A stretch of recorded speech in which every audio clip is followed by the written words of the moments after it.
I doctor SBK Lal welcome you all in my YouTube channel. मेरे YouTube channel में आपका बहुत बहुत स्वागत है। आज हम आपके लिए लेकर के आए हैं क्लास 10th का Tyndall effect, scattering of light, कोलाइडी एबिलियन। आज हम इसका चर्चा करेंगे। इससे पहले जो है हम आपको बताना चाहेंगे कि इससे पहले 2 वीडियो हम इसमें डाल चुके हैं, जो है मानव नेत्र, वायुमंडलीय अववर्तन और वर्ण विक्षेपण से संबंधित है। थोड़ा सा हम इसका रिकैप ले लेते हैं। जैसे मानव नेत्र की बात होती है तो मानव नेत्र क्या होता है, जैसे आँख का गोले जैसा होता है तो उसको हम आँख का गोला या नेत्र गोलक कहते हैं, और अंग्रेजी में कहें तो आई बॉल कहते हैं। और सबसे जो बाहरी परत है जो अपारदर्शी चमड़े की बनी हुई होती है, उसको हिंदी में हम श्वेत पटल और अंग्रेजी में स्क्लेरेटिक कहते हैं। इसका अगला कुछ उभरा हुआ भाग पारदर्शी होता है, जिसे हम कॉर्निया कहते हैं। अब स्क्लेरेटिक के नीचे गहरे भूरे रंग की परत होती है, जिसे कोराइड कहते हैं। यह आगे चल कर के 2 परतों में विभक्त हो जाती है, एक आइरिस और पीछे वाली परत सिलियरी पेशियाँ होती हैं जो नेत्र लेंस को लटका करके रखती हैं। इसके अलावा जो कर्निया और नेत्र लेंस के बीच का भाग जो लिए द्रव नेत्रोद से भरा हुआ होता है, अंग्रेजी में उसको एक्वस ह्यूमर कहते हैं। और लेंस और रेटिना के बीच का भाग जो कचाव द्रव अर्थात विट्रस ह्यूमर से भरा होता है। उसके अलावा हमने कुछ दृष्टि दोष सबके भी बारे में चर्चा किया था, जैसे निकट दृष्टि दोष शॉर्ट साइटेडनेस या मायोपिया, दूर दृष्टि दोष जिसको हम फार साइटेडनेस, हाइपर मेट्रोपिया, जरा दूरदर्शिता जिसको हम अंग्रेजी में प्रेस बायोपिया कहते हैं। इसके इलाज का भी हमने चर्चा किया था, कारण का भी चर्चा किया था। जैसे निकट दृष्टि दोष के लिए हम अवतल लेंस अर्थात कनकेव लेंस का व्यवहार करते हैं, और मतलब दूर दृष्टि दोष के लिए हम कॉन्वेक्स लेंस उत्तल लेंस का व्यवहार करते हैं। उसके अलावा हम लोगों ने देखा कि वायुमंडलीय आवर्तन में कैसे तारों का टिमटिमाना, सूर्योदय तथा सूर्यास्त के आभासी समय में अंतर, इसके बारे में हम लोगों ने जानकारी ली थी। उसके बाद प्रकाश का वर्ण विक्षेपण के बारे में हम लोगों ने चर्चा किया था कि कैसे प्रिज्म से गुजरने के बाद प्रकाश 7 रंगों में विभक्त हो जाती है। उसके अलावा प्राकृतिक रूप से जब वर्षा की बूंदें प्रिज्म की तरह व्यवहार करती हैं तो आकाश में इंद्रधनुष दृष्टिगोचर होता है। इसके बारे में हम लोगों ने जाना, और मतलब आज हम लोग प्रकाश के प्रकीर्णन के बारे में चर्चा करेंगे। कि हम देखते हैं कि प्रकाश किसी वस्तु को दृश्यमान बनाती है। प्रकाश तो किसी वस्तु को दृश्यमान बनाती है, लेकिन स्वयं वो अदृश्य होती है। स्वयं जो है प्रकाश को हम नहीं देख पाते हैं। वो जो प्रकाश की किरणें हैं वो विजिबल नहीं होती हैं। तब फिर कभी कभी वो कैसे दिखाई देती हैं? वो तब दिखाई देती हैं जब किरणों के पथ में अर्थात जिस रास्ता से होकर के प्रकाश चल रहा है उस रास्ते में अगर धुआं हो, धूलकण हो, तभी हमारा जो पथ है वो ये प्रकाश का, किरण का, वो क्लियर दिखाई देगा। अब उदाहरण के लिए यदि कमरा में धुआं हो, धूलकण हो, या खिड़की या दरार के पर्दे के बीच खाली स्थान से कमरा में प्रकाश आ रहा है, तब फिर हम प्रकाश के पथ को देख पाते हैं। इसका कारण होता है कि रास्ते में धुआं या धूलकण की मौजूदगी। अब हम शुरू से ही पढ़ते आ रहे हैं कि प्रकाश सीधी रेखा में चलती है, तो प्रश्न उठता है कि जब सीधी रेखा में प्रकाश चलती है तो कमरे के विभिन्न स्थानों में प्रकाश के पथ को हम कैसे देखेंगे, कैसे देख सकते हैं, कैसे देख पाएंगे? तो इसका जवाब ये है कि जब प्रकाश के रास्ता में कुछ कण पड़ जाए और प्रकाश के कण को अवशोषित कर ले और विभिन्न दिशाओं में उसको स्कैटर्ड कर दे, छितरा दे, विस्थापित कर दे, तब हम उसको देख पाएंगे। तो इसी हिसाब से प्रकाश के प्रकीर्णन को परिभाषित किया गया है। तो प्रकाश का प्रकीर्णन एक ऐसी घटना है जिसमें प्रकाश किसी कण पर पड़ता है और उस कण के द्वारा प्रकाश को अवशोषित कर लिया जाता है, और फिर अवशोषित प्रकाश को विभिन्न दिशाओं में छितरा दिया जाता है। तो इसी छितराने की घटना को हम प्रकाश का प्रकीर्णन करते हैं। अब आप इस डायग्राम में देख सकते हैं कि कैसे एक कण है, उस पर प्रकाश की किरण आपतित हो रही है। आपतित होने के बाद कण के द्वारा उस प्रकाश को अवशोषित कर लिया गया है, फिर विभिन्न दिशाओं में प्रकाश को छितराया जा रहा है, यही है प्रकीर्णित प्रकाश। और उसके बाद आप देख लीजिए कि टोटल सब भाग प्रकीर्णित नहीं हो पाता है, कुछ भाग सीधे निकल जाता है, तो ये हो गया प्रकाश का शेष भाग। तो इस प्रकार हम देख सकते हैं, अनुभव कर सकते हैं, या मतलब एग्जामिनेशन पॉइंट ऑफ व्यू से ये कंसेप्शन होना ज़रूरी है कि प्रकाश के पथ में आने वाली कणों से विभिन्न दिशाओं में प्रकीर्णित प्रकाश के कारण ही हम प्रकाश के पथ को, प्रकाश के रास्ते को, या प्रकाश की किरण जिस रास्ते पर चलती है उस रास्ते को हम देख पाते हैं। और पथ के विभिन्न बिंदुओं से प्रकाश हमारी आँखों तक पहुंचता है और हम प्रकाश के पथ को देख पाते हैं। यही कारण है कि हम प्रकाश के पथ को विभिन्न स्थितियों से देख सकते हैं। अब ये प्रकीर्णन के बाद, प्रकीर्णन से ही संबंधित है एक टिंडल प्रभाव। टिंडल नाम के वैज्ञानिक हुए, उनका बहुत महत्वपूर्ण काम हुआ है स्कैटरिंग ऑफ लाइट पर। और जो मौलिक किसी जो कोलाइडीय विलयन है उससे जो प्रकाश गुजरता है तो उसके का उन्होंने अध्ययन किया था। तो उन्हीं के सम्मान में जो किसी कोलाइडीय विलयन से जब प्रकाश की किरणें गुजरती हैं तो क्या होता है, स्कैटरिंग ऑफ लाइट कैसे होता है, किस रंग का स्कैटरिंग होता है। तो ये बहुत महत्वपूर्ण प्रयोग है इनका, और बहुत सिंपल प्रयोग के माध्यम से हम इसको समझ सकते हैं। इसके लिए करना क्या है कि 18-20 सेंटीमीटर का, या मतलब 10-15 सेंटीमीटर का भी आप ले सकते हैं, एक ठो पारदर्शी बर्तन ले लीजिए, उसमें जो एक आध चम्मच दूध डाल दीजिए, और फिर टर्च जो है एक छोर पर टर्च बारिए। टर्च जलाने के बाद आप देखेंगे कि जो सबसे नज़दीकी, टर्च के जो नज़दीकी वाला भाग है उसमें नीला रंग का प्रकाश दिखिएगा, नीला रंग। और जो टर्च के से दूर वाला पोर्शन है, दूर वाला भाग है, वहाँ आप देखेंगे कि लाल रंग का देखिएगा प्रकाश। तो ये क्यों होता है? ये टिंडल इफेक्ट के कारण होता है। तो सबसे पहले हम समझते हैं कि कोलाइड क्या होता है, कोलाइडीय विलयन क्या होता है। तो आइए सबसे पहले हम कोलाइड के परिभाषा को समझें। किसी माध्यम में छोटे छोटे कणों के निलंबन को कोलाइड कहा जाता है। जैसे दूध भी एक कोलाइड है जिसमें छोटे छोटे वसा या के कण जल में निलंबित रहते हैं। धुआं भी एक कोलाइड है जिसमें राख के कण हवा में निलंबित रहते हैं। कुहासा और धुंध, कुहासा और धुंध भी एक कोलाइड है, इसमें छोटी छोटी जल की बूंदें वायु में लटकी रहती हैं, निलंबित रहती हैं। इन सब से होकर प्रकाश के पथ को देखा जा सकता है। तो इस हिसाब से ये हो गया कोलाइड। अब हम आगे चर्चा करते हैं कि टिंडल प्रभाव क्या है। तो टिंडल प्रभाव कहते हैं कि किसी कोलाइडीय विलयन में जो निलंबित कण होता है, तो किसी कोलाइडीय विलयन में जो निलंबित कण होते हैं उससे जो प्रकाश का छितराना होता है, उससे जो प्रकाश का प्रकीर्णन होता है, तो उसी को हम कहते हैं टिंडल प्रभाव, टिंडल इफेक्ट। अब किसी कण से प्रकीर्णित जो प्रकाश है उसका रंग उसके वेवलेंथ पर निर्भर करेगा। अति सूक्ष्म कण अधिक तरंग दैर्ध्य के प्रकाश की अपेक्षा कम तरंग दैर्ध्य के प्रकाश को अच्छी तरह से प्रकीर्णित करती है। यही कारण है नीला रंग का तरंग दैर्ध्य कम होता है और मतलब लाल रंग का ज़्यादा होता है। तो नीला रंग जो है उसका प्रकीर्णन अधिक होता है और लाल रंग का प्रकीर्णन कम होता है। तो जैसे जैसे कण का आकार बढ़ता जाता है तो अधिक तरंग दैर्ध्य के प्रकाश का प्रकीर्णन भी बढ़ता है, और जो बड़े कण होते हैं वो सभी तरंग दैर्ध्य के प्रकाश का समान रूप से प्रकीर्णन करते हैं। अब धुआं में क्या होता है? धुआं में राख के कण सबसे अधिक होते हैं, तो नीला रंग का प्रकीर्णन अधिक होता है।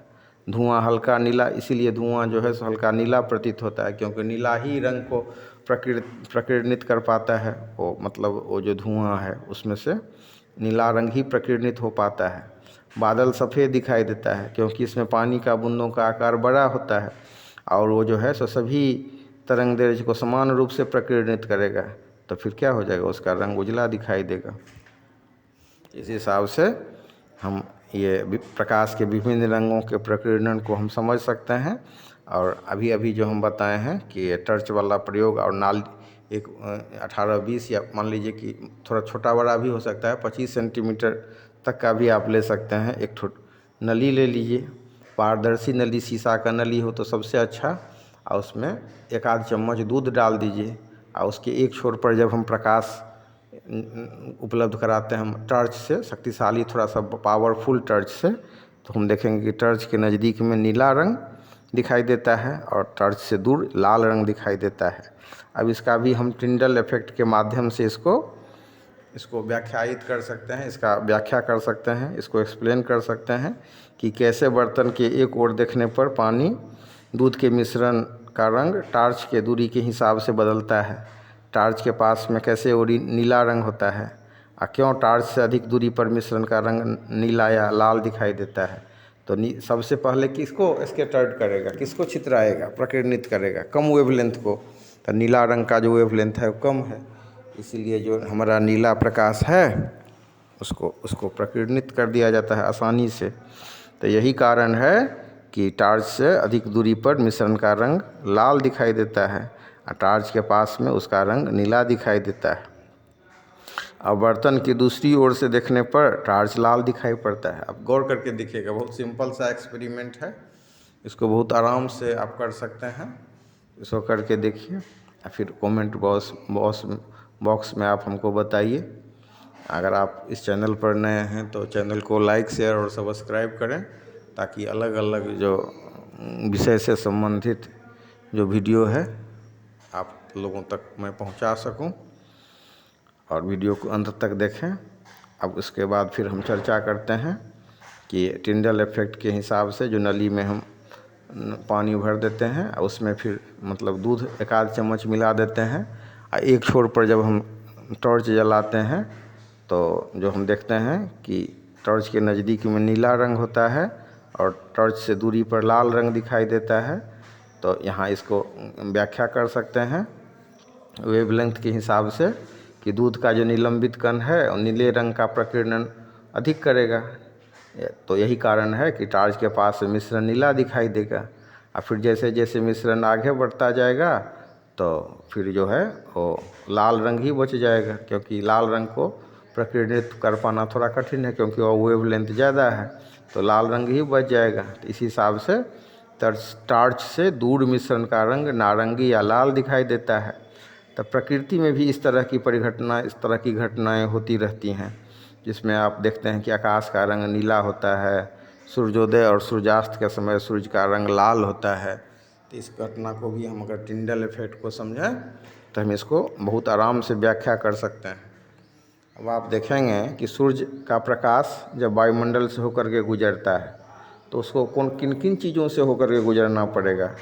वायुमंडल में जो जो चीज़ सब होता है जानते हैं ना आप, नाइट्रोजन होता है, ऑक्सीजन होता है, हीलियम होता है, कार्बन डाइऑक्साइड होता है, पानी का अणु होता है, गैस का अणु होता है, धूल धुआं धूल कण सब होता है, धूल के कण होते हैं। तो इन सारे चीज़ों से प्रकाश को गुजरना होगा। अब इसमें से जो ये गुजरेंगे तो उसमें से सबसे जो छोटा कण होंगे वो कौन चीज़ के कण होंगे, सबसे छोटे कण होंगे गैस के कण होंगे। अब ये गैस का कण जो है सो हल्का ही चीज़ को ना अधिक प्रकीर्णित कर पाएगा, तो ये जो गैस के कण हैं और नीला रंग को अधिक प्रकीर्णित कर पाएंगे, क्योंकि नीला रंग का वेवलेंथ सबसे कम होता है। तो यही प्रकीर्णित प्रकाश हमारे आँखों तक पहुँचती है, इसलिए आकाश का रंग हमें नीला दिखाई देता है। तो बहुत समझने वाली बात है, याद करने वाली बात नहीं है ये। तो समझ करके इसको आप बहुत आराम से समझ सकते हैं और याद भी रख सकते हैं कि मतलब जो सूर्य का प्रकाश जब वायुमंडल से होकर के गुजरता है तो उसका वायुमंडल के गैस के अणुओं, पानी की बूंदों, धूल कणों आदि से प्रकीर्णन होता है। इसमें से सबसे सूक्ष्म कण जो होता है वो गैस का होता है, जो नीले रंग को अधिक प्रकीर्णित करता है। यही प्रकीर्णित प्रकाश जब हमारी आँखों तक पहुँचता है तो हमें आकाश का रंग नीला दिखाई पड़ता है। अब आप कल्पना कीजिए कि आप चले जाते हैं चंद्रमा पर, वहाँ से आकाश को देखिए तो वहाँ पर धूल नहीं, कण नहीं है, वहाँ वायुमंडल नहीं है, वहाँ जो गैस का अणु नहीं है। अब गैस का अणु नहीं होगा तो किसको प्रकीर्णित करेगा। तो फिर वहाँ पर जो अंतरिक्ष यात्री जो अगर चंद्रमा पर चला जाए और वहाँ से देखे तो उसको आकाश का रंग काला दिखाई देगा, क्योंकि वहाँ पर वायुमंडल ही नहीं है, तो वहाँ गैस कहाँ से होगा। गैस नहीं होगा तो प्रकीर्णित कैसे करेगा प्रकाश को।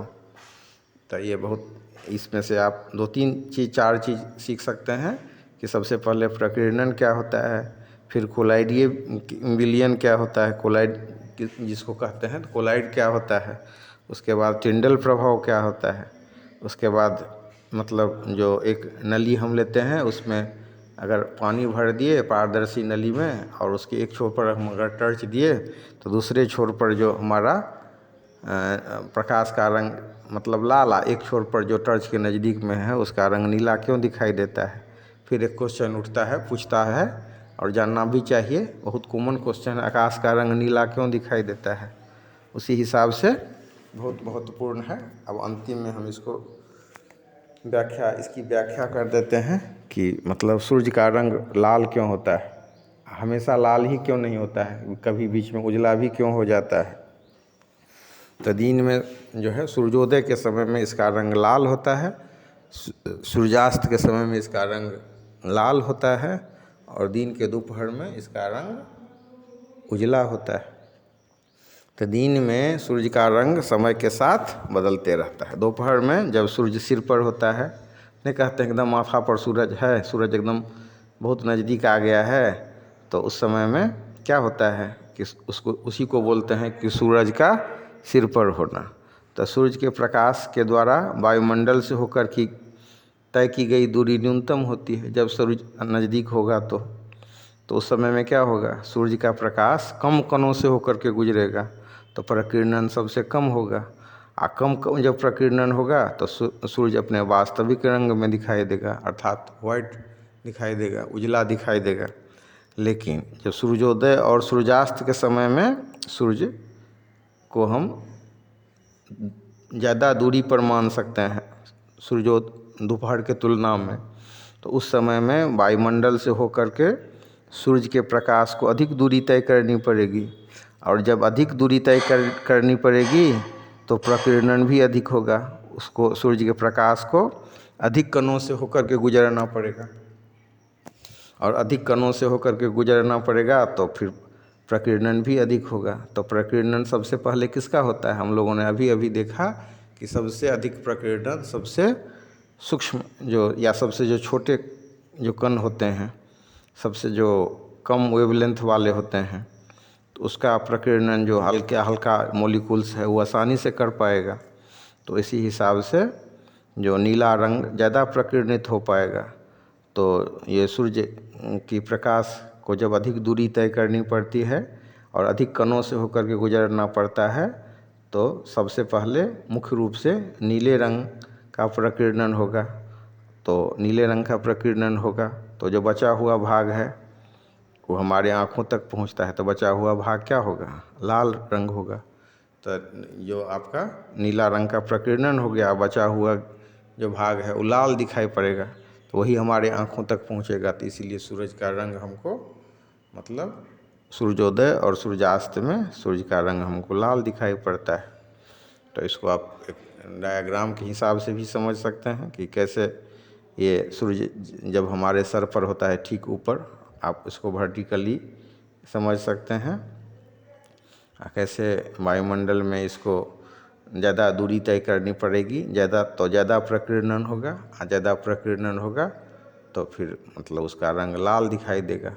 और जब वो सूर्य नज़दीक होगा तो उसको कम कणों से होकर के गुजरना पड़ेगा और प्रकीर्णन सबसे कम होगा, तो फिर वो अपने वास्तविक रंग में अर्थात हमको उजला सा दिखाई देगा। तो ठीक है, वीडियो को पूरा देखने के लिए बहुत बहुत धन्यवाद। चैनल को लाइक शेयर और सब्सक्राइब